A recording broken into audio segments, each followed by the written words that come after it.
Kanselado po mahigit 20 flight sa Tagbilaran Airport sa Bohol mula kahapon. Yan ay matapos lumapag doon ang isang eroplano na may crack o basag sa windshield. Pinagpapaliwanag naman ng Civil Aviation Authority of the Philippines ang airline company ng naturang eroplano. May report si Mariz Umali.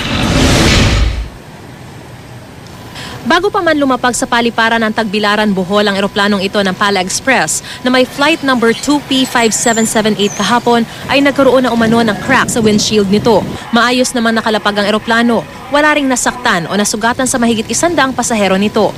Ang problema dahil sa sira sa windshield nito, hindi na muna ito pinayagang maka-take off pabalik ng Maynila. At dahil sa pinaiiral ding one aircraft policy sa Tagbilaran Airport kung saan hindi na maaaring makalapag ang parehong klase at laki na eroplano sa paliparan sa parehong panahon, kanselado ang aabot sa 22 flight ng iba't ibang airline na papuntang Tagbilaran at pabalik ng Maynila mula kahapon. Cancel yung mga flights, kaya walang biyahe.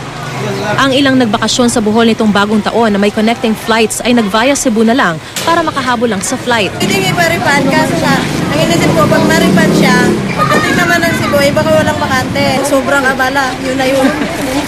Hanggang ngayon wala pa raw report na isinusumite ang Pala Express sa Civil Aviation Authority of the Philippines o CAAP dahil nasa Tagbilaran pa ang mga piloto nito. Kaya hindi pa raw matukoy sa ngayon kung talaga nga bang crack ang tinamo ng windshield o delamination o yung bula-bula lang sa loob ng salamin.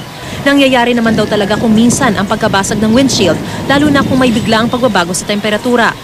Pero dahil sa dami ng nakanselang flight at naaberya mga pasahero, dismayado ang CAAP sa naging desisyon ng mga piloto na palapagin ang eroplano sa Tagbilaran sa halip na sa Mactan, Cebu na bukod sa mas malapit ay mayroong maintenance facility at walang ipinatutupad na one aircraft policy. Error in judgment? Well, all the passengers were of course inconvenienced, no? That's why I want to find out why the pilot elected to land in Tagbilaran and not in Mactan. Pag sa Mactan po, pwede siyang magawa agad? Hindi lang pwede magawa, walang masasagabal doon. That's why I say pilots now should not be trained to be robots. There is still that gray matter between the ears that must be used also at times.